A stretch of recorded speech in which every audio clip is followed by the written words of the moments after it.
Araw-araw ang digmaan. Umaga't gabi sumasabak sa laban. Dapat protektado ka outside at inside. Immune Advance contains 4 active ingredients gaya ng lagundi, malunggay, non-acidic vitamin C at zinc. Tulong pampatibay resistensya para tulong proteksyon. Isama pa ang proper diet at exercise. Para katawan ay handa, Immune Advance helps support a healthy immune system. Immune Advance ang sandata. No approved therapeutic claims. Ang Immune Advance ay hindi gamot at hindi dapat gamiting panggamot sa anumang uri ng sakit. Available in Shopee, Lazada, and other leading drugstores. Make weekends and holidays count by bonding with family and friends. At Hillspa Resort, we can make that happen for you. Rest, relax, and have fun in a natural setting with so much greenery around you. Hillspa Resort boasts of 3 large and clear pools, 3 spacious function halls, and several clean and cozy rooms for a memorable and enjoyable overnight stay. Our various facilities can cater to various budgets. Hillspa Resort is located in Barangay Lalakay, Los Baños, Laguna. Why not check us out for that overdue bonding activity with family and friends? For inquiries, please call Joey at 0932-624-2019.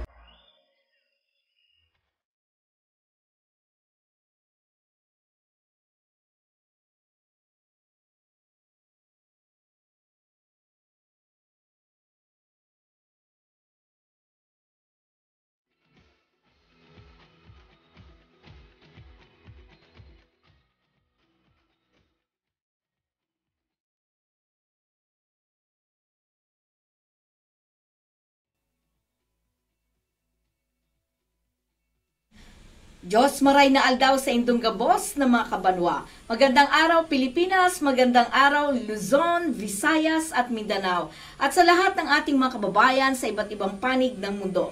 Welcome po sa ating palatuntunang tuklasin natin at ito ang inyong lingkod, Kathy Cruz, na inyong makakasama sa loob ng 1 oras. Sa lahat po ng ating mga tagapakinig, maaari po kayong magpadala ng sulat troniko sa tuklasin natin at yahoo.com kung may nais po kayong ibahagi sa amin na impormasyon o mungkahi po na nais po ninyong talakayin natin sa ating palatuntunan. Maaari din po kayong magpadala ng text sa 0915-258-4091 o maaari rin po kayo mag-iwan ng comment sa atin po mga social media accounts, ang Katipunan ng Partidong Pilipino o KDP, Katipunan Channel. At syempre ay maaari din po kayong mag-iwan sa atin pong maaari din po kayong mag-iwan sa ating pong YouTube account. Well, ngayon pong araw pong ito ay 1 oras na magtatalakay po tayo tungkol sa isang klase ng industriya na kakaiba po. Actually, this is the second time na makakasalamuha ko po ang tungkol dito sa 3D, no? 3D printing. Well, alamin natin kung ano bang industriya ito at kung ano ba ang nagagawa nito sa atin pong ekonomiya. That's one.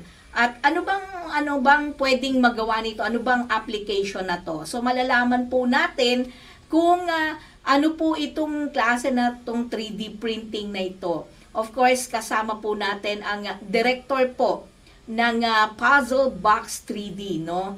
At ang 1 oras po natin na pagtatalakay ay kapupulutan po natin ng bagong impormasyon. Katulad po ng layunin ng palatuntunang ito, tutuklasin ang dapat malaman ng sabayanan. Well, di ko na patatagalin dahil makakasama natin ngayon ang director ng Puzzle Box 3D. Walang iba kundi si Ginoong Justin Gabitan. Magandang hapon sa iyo, Justin. Magandang hapon, Jati. Thank you. Thank you very much sa iyong pag-invite sa amin dito sa iyong show this afternoon. Thank you sa iyo, Justin, sa oras na ibinigay mo. Well, actually, medyo the very reason kaya kita na hagilap ay dahil nag-email sa akin ang iyong marketing team. walang iba kundi si Girly. And I was surprised. Sabi ko, ano ba tong ano, naalala ko kasi this puzzle box 3D ay first time kong nakita during sa isang press conference o event sa DOST, Taguig, no? So, this is the second time na nakadaupang palad ko ang mga kasama mo. And actually, parang nag-i-endorse siya ng product ninyo. Sabi ko, teka lang. Sabi ko, actually, pwede ko siguro interviewin na lang kako ang inyong boss kasi para maintindihan ano ba tong 3D printing na to. And fortunately, nagkaroon ka ng pagkakataon despite of course, maraming ginagawa, no? Anyway, Justin, ikaw ay director ng Puzzle Box 3D. What is this Puzzle Box 3D? Is this a company or yun talaga yung tawag sa inyong product, Justin? Yes, so Puzzle Box 3D actually, well, my name is Justin. I'm the founder of Puzzle Box 3D. Puzzle Box 3D Solutions is actually a company. Nagpo-provide po kami ng tinatawag natin na digital fabrication solutions. So, ang digital fabrication solutions, under that is, yung nabanggit niyo nga po, would be 3D printing. So, this is 3D printers, 3D scanners, laser cutters, and engravers, as well as other machines such as mga CNC and mga PCB printing devices. So, kami as a company, hawak namin po yung mga technologies na ito, and we are actually selling this or providing this to different companies, institutions, schools, and even professionals dito sa Pilipinas. Gusto ko lang tanungin, ini-imagine ko ang medyo naging familiar sa akin is the CNC. Yung para bang, alam mo yun, yung parang umuukit ka ng anumang bagay, let's say design, na nakita ko to sa MIRDC na umukit sila tapos may isang machine na kung saan ay hindi mano-mano ginagawa. Kumbaga may makina na gumagawa nito. So maganda siguro ipakita natin yung video so that maintindihan ng ating mga kababayan that ito yung klase nung sinasabi mo na 3D printing. Pero ano bang industry ang sabi mo kasi pwede sa eskwelahan, pwede sa mga professionals. What exactly is it? Is this made of metal, plastic, or pwede rin ng wood? Justin. Very good question. Well, to tell you frankly, it's all of the above. So, ang 3D printers actually can work with the basics, which is mga plastics, polymers, such as ABS plastic, PETG, polypropylene, and other types of different polymers. There are also technologies that can actually allow you to print naman gamit ang wood or ng kahoy. Okay. And furthermore, kapag kailangan po natin ang gumawa ng metal, there are also 3D printers that can actually do metal na rin po. Okay, so the advancement of this technology has included so many different types of materials, so many different types of possibilities. There are even materials na po pwede rin natin siyang i-implant sa katawan, basically for medical usage. There are certain materials na rin po na pwede natin gawin. Talaga? So, meaning, kumbaga merong like for example, no, yung tinatawag natin na when you say implants, yung halimbawa pag na-disgrasya, pwedeng merong gayahin na halimbawa yung buto ganon, pwede yung ganon? Am I correct? Di pa naman po yung buto, ma'am. But some devices that will aid in the reconstruction or the healing of a patient. Oh, okay. Okay. Siguro magandang maipakita natin sa let's ask our tech team na maipakita yung video so that ma-visualize nila. Pero kung ang industry na ito, I just want to ask kung kailan ba at saan ba nagsimula itong 3D printing na to, Justin? You would be surprised. Actually, ang 3D printing ay nagsimula dati pa noong 1981. Hindi po actually ito bago. Kaso, ngayon lang natin siya, of course, naririnig na nagagamit because syempre, ang technology also takes time to mature. It also takes time para mas maging accessible at mas maging mura rin yan para sa karaniwang tao or karaniwang company. Okay? So, actually, ito ay natuklasan or na-invento ng isang professor dati. Ang pangalan niya I believe it's Hideo. Hideo yung kanyang first name. And kung saan nagbuo siya ng tinatawag na first rapid prototyping machine. Kung saan ang parts, any type of part ay nabubuo using a layer by layer method. So ito po yung basically origin ng 3D printing. So ang 3D printing, ang ginagawa niya is a process kung saan you can turn any 3D digital image into an object. Mhm. Okay. So nakikita natin ngayon sa video, no, may parang binubuo siya.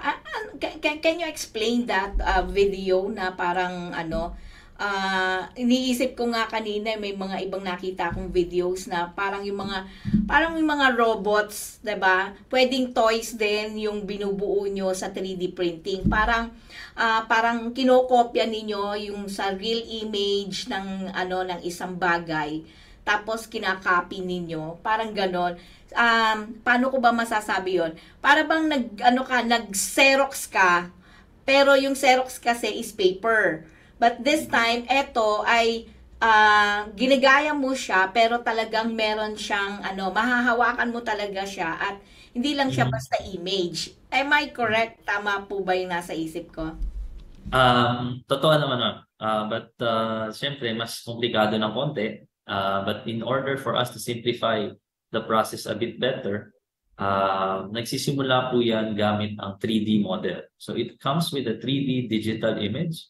Pwede mo po itong magawa gamit ang CAD software or similar 3D design softwares. So from a 3D design, ang gagawin po ng 3D printer, katulad pong na nasa video, is it will print out your objects layer by layer. So, kung i-imagine po natin ang isang bagay na gusto niyo ma-create, ay hahatiin natin siya into hundreds or thousands of layers na maninipis. And ang gagawin ng 3D printer is to print it on top of each other. So, parang ipapatong-patong niya hanggang matapos natin yung object na gusto natin mag-plot. Okay? So, ang gagawin lang ng 3D printer is kokopyahin kung ano yung nasa 3D image sa loob ng iyong computer. Ang tanong ko lang, added to that, no, pagdating sa tibay, matibay ba ito?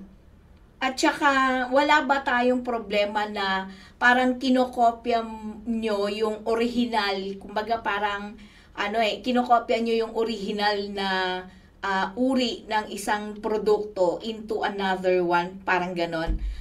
Wala bang problema yung mga ganong bagay, Justin?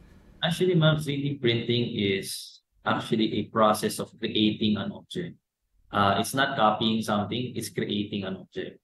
So, kung ano po kasi yung na-design natin. So, for example, na-mention nyo nga, ma'am, it's being na-attract kayo kasi kaya siya gumawa ng robot, kaya siya gumawa ng toys. But 3D printing is so much more than that. So, 3D printing is, imagine having an ability to create objects, any object or any parts on demand at any time, okay, without having to use different tools, without having to use various machines or mga hand tools. Katulad ng sabihin natin si sculptor.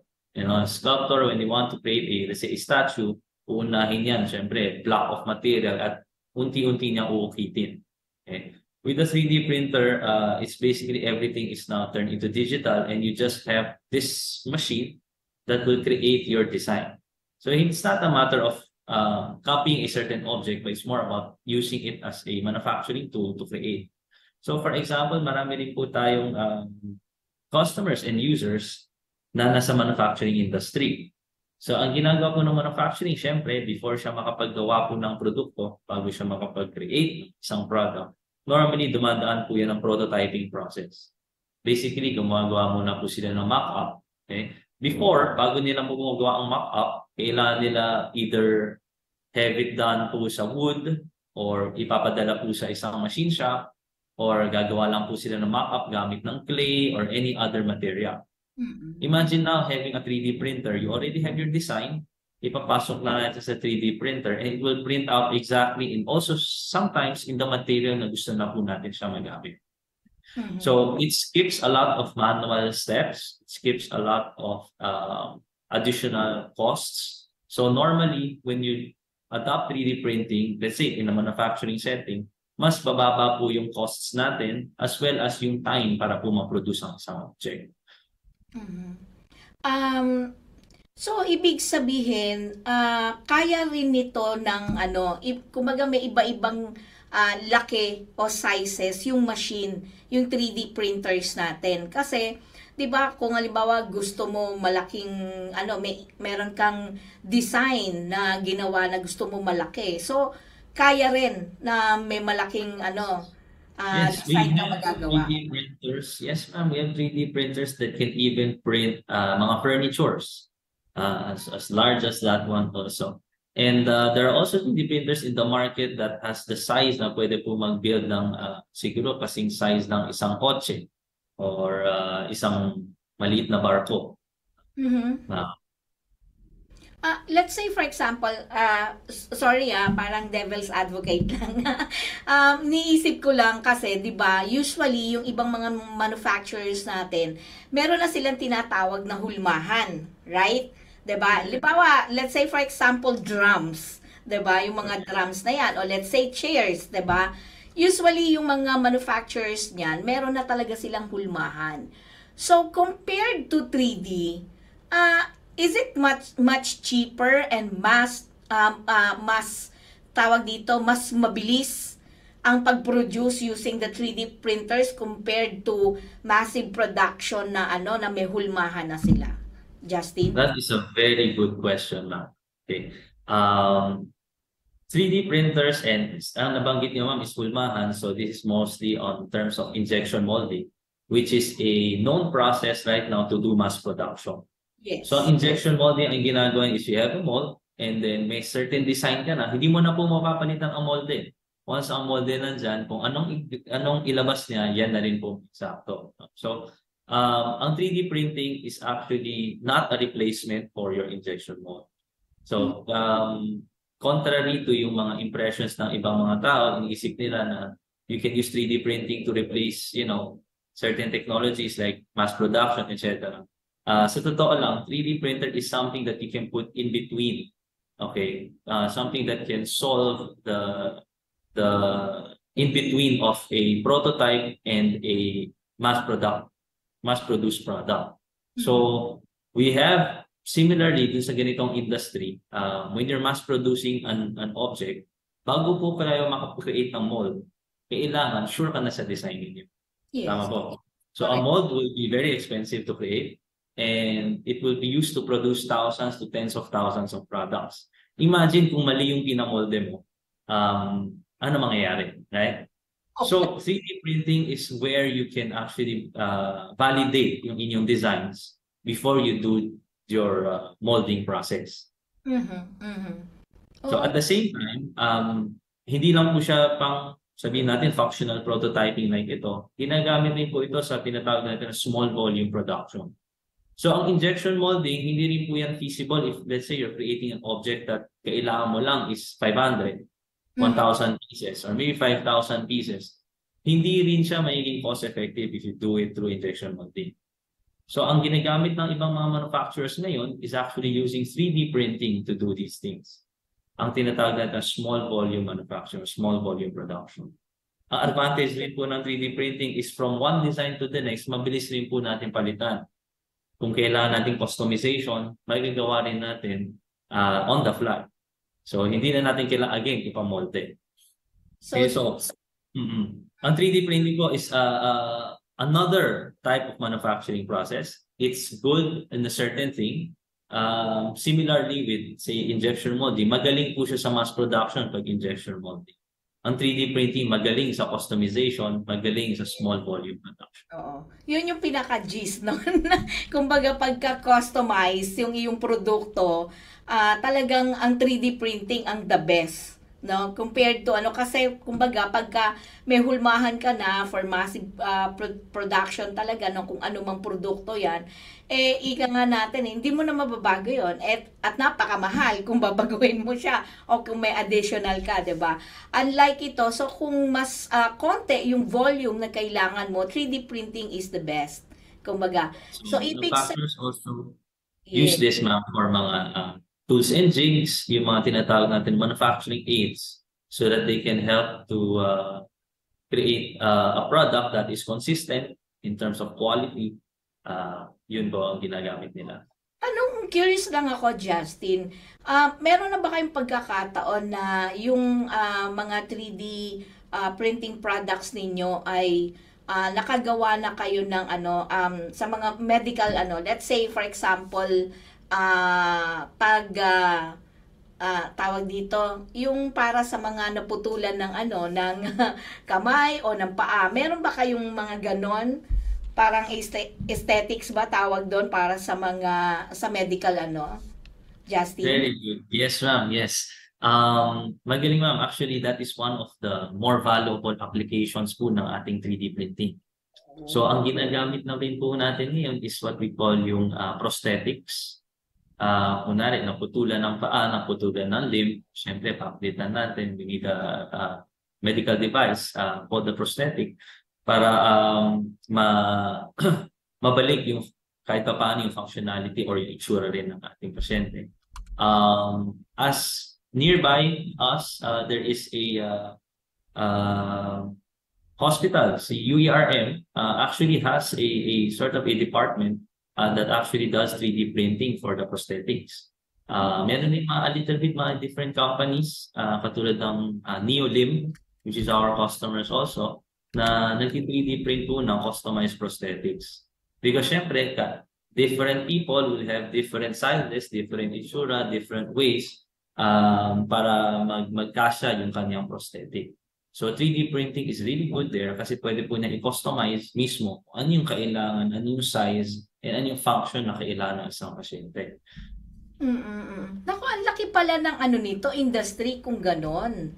Ang dami pala niyang pwedeng magawa pagdating sa sa mga bagay-bagay sa ating paligid, 'di ba? Para bang hindi lang kumbaga pantulong pala ito dun sa massive production natin sa mga iba't ibang klase ng industry. Kumbaga, dahil nga nako-customize mo ng simple, mabilis, much cheaper. But Justin, I'm sure na ito ay meron ding kinakaharap na challenges. Let's say for example, siyempre yung mga makina, saan ba gawa yan? Is it ini-import natin or is it dito ginagawa yung mga 3D printers natin? Justin? Well, mostly, syempre ma'am, this type of technology, mostly ini-import po natin. We do not have yet yung ating facilities that actually to create and manufacture 3D printers locally. But tama po yung nabanggit ninyo that napakalawak po ng industries na actually pwede makinabang 3D printing. Because as I mentioned, imagine nyo po, meron po tayong machine that can actually be used to create anything. Yes. Okay. And sa lahat naman ng puri ng industriya, meron po tayong requirement para po makagawa ng object in order to aid us to do things. Like for example, meron po tayong industry for professionals that are actually using 3D printing katulad ng mga architecture. We also have jewelers that are also 3D printing their designs, their jewelry, their rings. And we also have healthcare. We have dentists and also doctors that are actually using 3D printing to aid them in their professional practice, to aid them in their mga operations and surgeries. Oh. So, yeah, imagine that. So, in terms of medical, meron po tayong tinatawag na 3D models that you can actually create from CT scan. So, it will be medically accurate. Kaya meron po tayong fracture, at kailangan po natin siyang ma-inspect Mhm.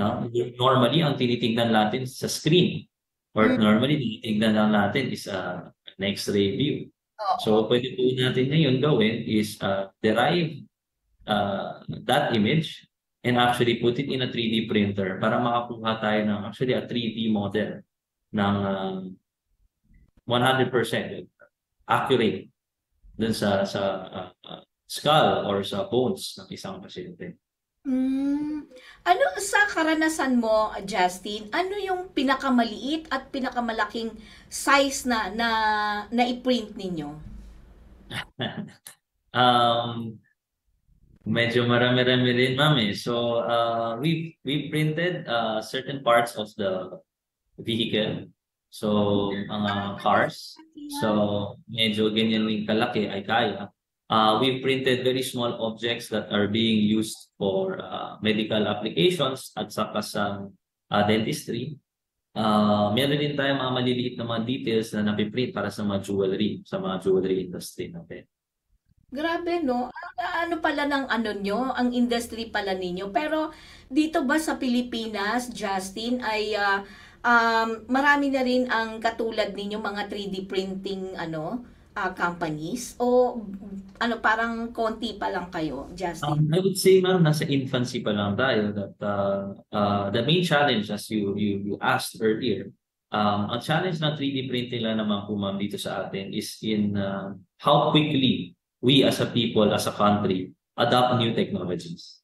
Alam natin, most of the time, lagi tayo nahuli dahil we are hindi tayo masyadong open to adopt and to experiment whenever there is a new technology that's coming up. We always want to wait kung nagamit na ba ng ganito, nagamit na ba ng ganyan. So, parang gusto natin ng validation. So, I guess the main challenge of this is having us as a people, as a country, adopt technology more willingly.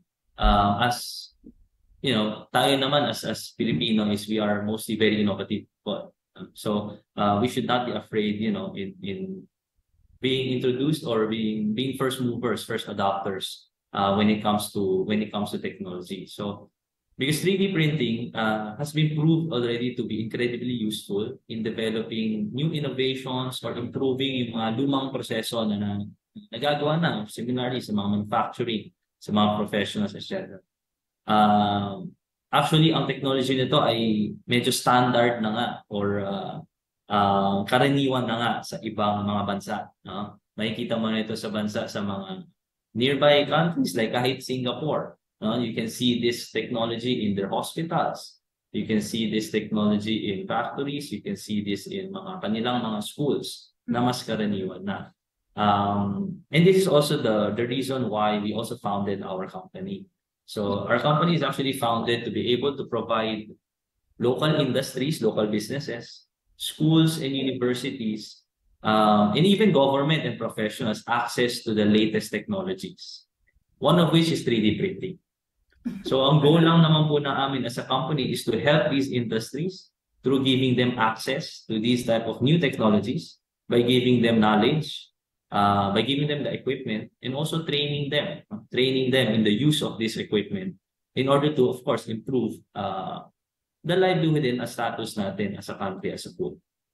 So, nagpo-provide din pala kayo ng mga equipment. So, dun sa mga kababayan natin na nagnanais, mga kumpanya na nagnanais na magkaroon ng mga 3D printers, so pwede rin pala kayo na mag-provide sa kanila. Kung sakali may mga interesado, saan sila pwedeng tumawag o makipag-ugnayan sa inyo, Justin? Okay, I think the best way, ma'am, is actually to visit our website, www.puzzlebox3d.com. Ayan rin po ay nakasulat dito sa aking background sa likod. You can visit this and then meron din naman tayong address and number. So we have a showroom located in Quezon City. Okay, and you can always inquire info through the email and through the phone calls. And our team of specialists will be able to help you and consult with you. Alin po yung mas babagay na technology, alin po yung mas babagay na equipment na mag-fit sa inyong requirements talaga. Whether or not you're a school na pwede natin gamitin yan for teaching or for equipping our students for the future. Kasi makikita na rin natin itong mga equipment and technology sa mga companies in the future or even in professional setting. Or whether or not your company in manufacturing or your small and medium enterprise, meron tayong mababagay technology para po matulungan in iyong processes. Yun. At siguro sa huling bahagi ng ating palatuntunan, may isa pa akong katanungan sa'yo. At Justin, ibigay lang natin ang isang patalastas para po sa ating palatuntunan.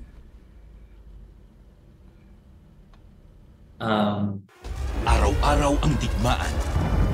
Umaga't gabi sumasabak sa laban. Dapat protektado ka outside at inside. Immune Advance contains 4 active ingredients gaya ng lagundi, malunggay, non-acidic vitamin C at zinc. Tulong pampatibay resistensya para tulong proteksyon. Isama pa ang proper diet at exercise. Para katawan ay handa, Immune Advance helps support a healthy immune system. Immune Advance ang sandata. No approved therapeutic claims. Ang Immune Advance ay hindi gamot at hindi dapat gamiting panggamot sa anumang uri ng sakit. Available in Shopee, Lazada, and other leading drugstores. Make weekends and holidays count by bonding with family and friends. At Hillspa Resort, we can make that happen for you. Rest, relax, and have fun in a natural setting with so much greenery around you. Hillspa Resort boasts of 3 large and clear pools, 3 spacious function halls, and several clean and cozy rooms for a memorable and enjoyable overnight stay. Our various facilities can cater to various budgets. Hillspa Resort is located in Barangay Lalakay, Los Baños, Laguna. Why not check us out for that overdue bonding activity with family and friends? For inquiries, please call Joey at 0932-624-2019. Okay, tayo po ay muli nagbabalik dito pa rin sa ating palatuntunang tuklasin natin at ito po ang inyong lingkod, Kathy Cruz. Kasama pa rin natin ang ating panauhin, walang iba kundi si Justin Gabitan, ang director po ng Puzzle Box 3D. Okay, sa huling bahagi po ng ating palatuntunan, Sir Justin, gusto ko lang itanong sa inyo, sino po ang ahensya ng pamahalaan natin na tumulong din po sa inyo para simulan itong inyong kumpanya at kumbaga ano rin naman po yung naitulong din nila po sa inyo para po magtuloy-tuloy itong puzzle box o 3D printing, Sir Justin? Actually, ma'am, that's a very good question. Since we are dealing with technologies and digital fabrication equipment, we are also very grateful na very, very supportive din po ang ating agencies ng government, particularly po sa ating DOST, the Departments of Science and Technology, wherein na-recognize po nila na ang importance ng pagkakaroon ng ganitong equipment sa kanilang mga facilities, sa kanilang schools. Okay? And we also have some support also coming, very good support coming from ang ating DTI, wherein nagpo-provide din po sila ng mga magagandang equipment para sa ating mga small, medium enterprises sa kanilang part ng kanilang SSF or kanilang mga shared service facilities. We hope to be able to, syempre, see also more presence rin po ng ating mga technologies nito to become more accessible sa ating mga education system, both sa ating K-12 system and in the universities and colleges. Marami na rin po tayong support coming from yung ating mga state universities, wherein they actually have, some leading universities have this type of technology already in their campus, in their laboratories. At pinapagamit po ito sa mga students. So we are very hopeful na sana even, the private schools, the private universities, and companies also get to recognize yung ating advantages with using 3D printing and similar digital fabrication technologies to improve their rent processes. So, good to know na kumbaga meron na kayong partnership with our different government agencies. So, siguro dagdag clarification ko lang. So, meaning meron na kayo ngayon din sa mga schools and sa mga universities. So, am I right na maisip ko na itong 3D printing is also a course or parang Kasi sabi mo nga meron na sa mga laboratories di ba? So I'm sure na pag sinabi mo kasing 3D printing, hindi naman yan basta-basta lang na magpiprint ka lang kumbaga inaaral, tinuturo talaga yan kasi medyo sometimes delikado. Example, kung metal man o wood ang kanilang ginagawa, 'di ba? Tama ba ako, Justin? So you have a deeper partnership with our state universities or with CHED in particular, Justin? At the moment, ma'am, to answer your question more straightforward, wala pa po.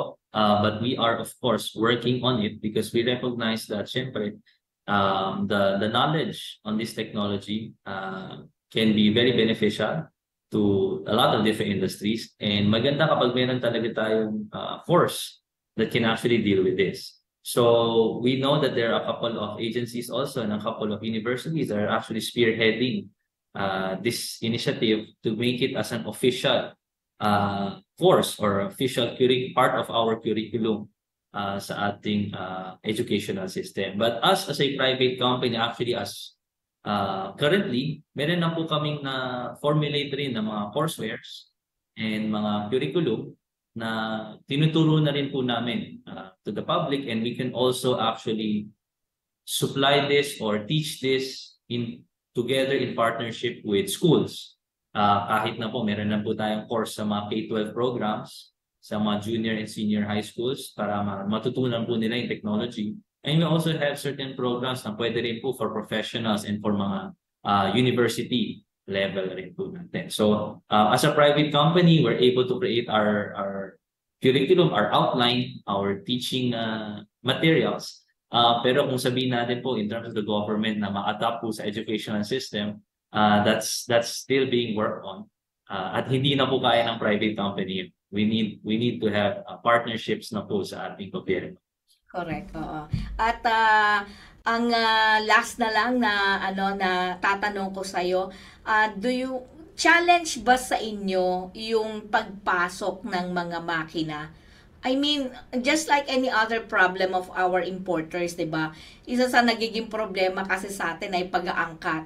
Meron ba kayong challenges na hinarap doon o nakatulong sa inyo somehow ang DOST in particular sa pag-aangkat ng mga machines, Justin?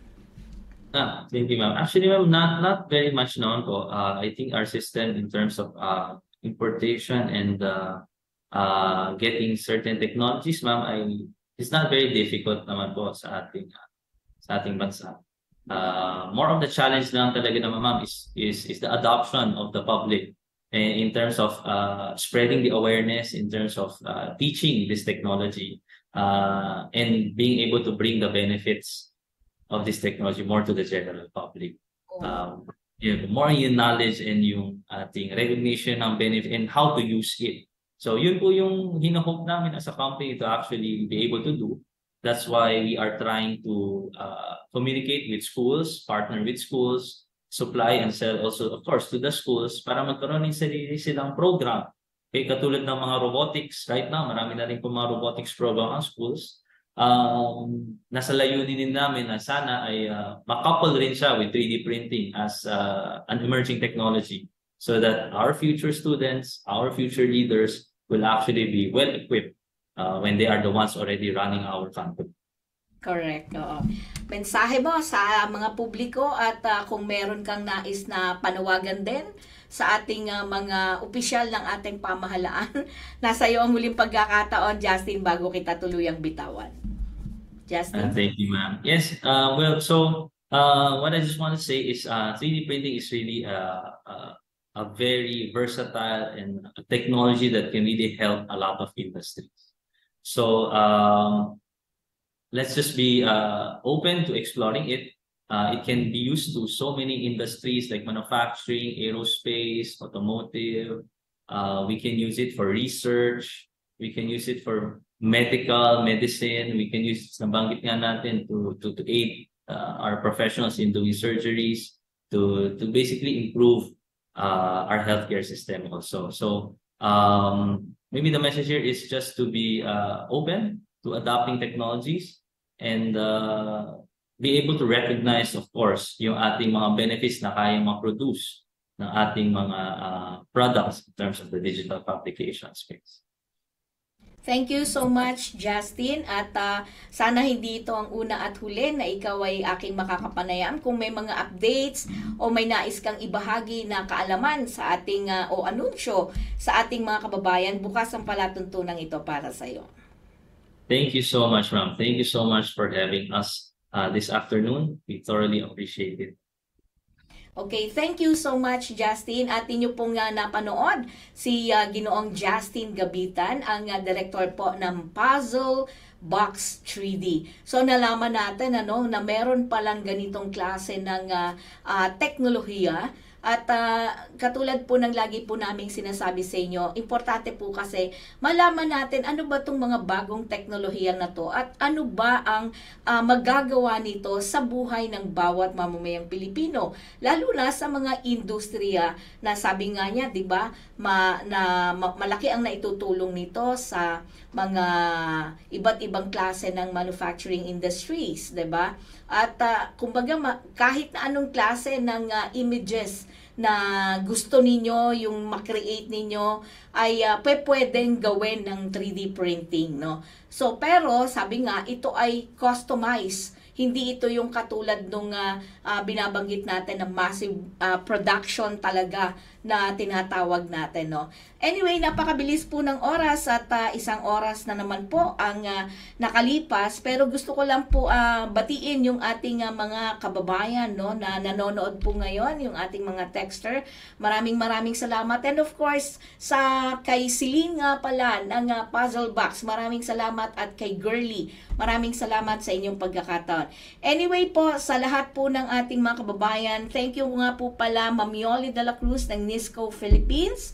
And of course, ang Small Power Utilities Group mula Itbayat, Batanes hanggang Sitangkay, Tawi-Tawi. Lagi po silang nagmo-monitor. At si Ma'am Corazon Baluyot ng Bataan Nuclear Power Plant, magandang hapon po sa inyo. Nako, si Nelia Mungkalandole. At anunsyo ko lang din nga pala, magkakaroon po ng reunion ang Dr. Alejandro Albert Elementary School on September 2 po. So, diyan po sa mismong Albert na rin po gaganapin yung ating alumni. Nako, kaya excited po ang inyong lingkod. At syempre, magandang hapon din kay Levi Mercado, kay Edna Takadena ng Quezon City Treasurer's Office, at kay Ma'am Chat Garrido Ocampo. At of course, si Tita Jovi Prudencio, nanonood din po siya ngayon. Anyway, katulad po na sinabi ko, oras na po para tayo ay magpaalam, pero katulad po ng layunin ng palatuntunang ito, patuloy po nating tutuklasin ang dapat malaman ng sambayanan. Tandaan po natin, batay sa Saligang Batas ng Pilipinas ng 1987, Article 2, Section 9, na dapat itaguyod ng Estado ang makatwiran at dinamikong kaayusang panlipunan na titiyak sa kasaganaan at kasarinlan ng bansa at magpapalaya sa sambayanan laban sa kahirapan sa pamamagitan ng mga patakarang nagtatakda ng sapat na mga lingkurang panlipunan, nagtataguyod ng pagkakataon na makapaghanap buhay ang lahat, umaangat na standard ng pamumuhay at ng lalong mainam na uri ng buhay para sa lahat. Muli na naman pong magpipinid ang aming palatuntunang tuklasin natin, naway magsilbing gabay at tulong ang kaalamang inyong narinig at nag-iwan sa inyo ng pangmatagalang kakintalan. Sama-sama po tayong manindigan sa katotohanan nang hindi tuluyang mawasak ang ating lipunan. Cathy Cruz po, ang inyong nakasama sa nakalipas na 1 oras. Sa ngalan po ng pamunuan ng Katipunan Channel, kay Ver Archivido ang ating technical staff, and of course sa ating panauhin ngayong hapon na ito, kami po ay pansamantalang nagpapaalam at nagpapasalamat na sinamahan ninyo kami dito pa rin sa ating palatuntunan tuklasin natin. Hanggang sa susunod na pagtatanghal. Magandang hapon.